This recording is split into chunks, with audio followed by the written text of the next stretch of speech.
Good morning. कशा आहात तुम्ही? आज होती अष्टमी. अष्टमीचे आमच्या घरी दिवे लागतात, कारण की 9 पुऱ्या 9 उडदाच्या डाळीचे वडे बनवावं लागतात. म्हणून सकाळपासून माझी थोडी धावपळच होती.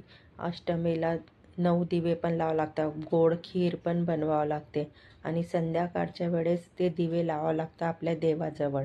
माझी तयारी झाली आणि त्याच्यानंतर मग मी दिवे लावायला घेतले, कारण की मला जायचं होतं, कन्यापूजन पण करायचं होतं.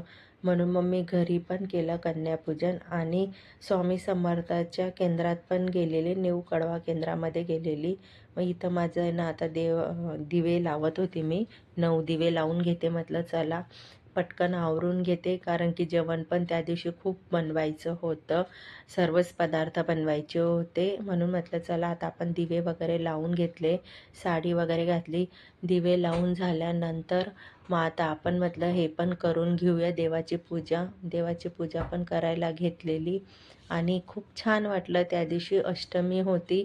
अष्टमीच्या दिवशी आमचे दिवे लागतात आणि अष्टमी झाल्यानंतर मग उपवास आमचा सुटतो, कारण की अष्टमीच्या दिवशी उपवास धरावा लागतो आम्हाला आणि त्याच दिवशी मग संध्याकाळी उपवास सोडावा लागतो. मग देवाजवळ मी मस्त दिवे लावून घेतले. हे कणकीचे दिवे बनवलेले आणि छानपैकी 9 दिवे लावून घेतले. मग त्याच्यानंतर पूजा वगैरे केली. मिस्टर पण होते घरी. मग पूजा वगैरे करून मस्तपैकी मग मिस्टरांना पण नंतर सांगितलं मी की या तुम्ही पण कपडे वगैरे व्यवस्थित घालून मस्त आपण तयारी करून घेऊया. तयारी केल्यानंतर मग दोघांनी फोटो वगैरे काढले, देवाची पण पाया पडल्या. मिस्टर पण आले नंतर. मध्ये मिस्टरांनी पण देवाच्या वगैरे पाया पडल्या, कारण की ते ना जेवायला दुपारी घरी आलेले. म्हटलं चला आपण आता देवपूजा वगैरे करून घेऊया, कारण की अष्टमी संध्याकाळपर्यंत 5:30 पावणे 6पर्यंतच होती. त्याच्या आधी हे 9 दिवे लावून घ्यायचे होते मला. म्हणून मग मी पण म्हटलं चला आता जेवढं लवकर होईल तेवढं पटापट आवरायचं. आणि अष्टमीच्या दिवशी उपवास असताना पूर्ण दिवसभर कामं चालत होते, कारण की मुलांचं पण आवरून घ्यायचं होतं. मुलांना पण खाली गरबा खेळायला जायचं होतं. आमच्या इथं देवी बसलेली आहे खाली सोसायटीमध्ये. मग संध्याकाळचे आम्ही तिथं गरबा खेळायला जातो. मी तर काही जात नाही, मला वेळ असला तरच जाते, पण मुलं जातात तिथं. मग त्यांना पण लवकर आवरून खाली जायचं होतं. आम्ही दोघांनी मस्त पाया पडून घेतल्या, पूजा वगैरे करून घेतली. मिस्टरांना पण सांगितलं तशी पूजा करा, त्यांनी केली. मग तशी पूजा झाल्यानंतर आम्हाला अष्टमीला होमला जायचं होतं. मग त्याच्यानंतर कन्यापूजन केलं मी. छोटूशी कन्या आलेली होती आमच्या घरी, तिचे पण छानपैकी असं मस्त कन्यापूजन करून घेतलं. तिला पण वस्तू वगैरे दिली मी. म्हटलं चला आता हिचे पाय वगैरे धुवून आपण हिची पूजा वगैरे करून घेऊया. आणि एक लेडीज होती, म्हणजे तिची मम्मी, तिची पण ओटी भरायची होती मला. म्हटलं चला आधी कन्यापूजन केल्यानंतर तिला हळदी कुंकू लावून घेऊया छानपैकी. आणि मस्त नटलेली होती ती, तरी पण तिने एवढं घातलं नाही, कारण की त्या दिवशी पार दमलेली होती. सर्वजण तिला बोलवत होते कन्यापूजन करायला. ती पार पाय वगैरे दुखत होते तिचे, जाम थकलेलीच होती ती पण याच्यामध्ये.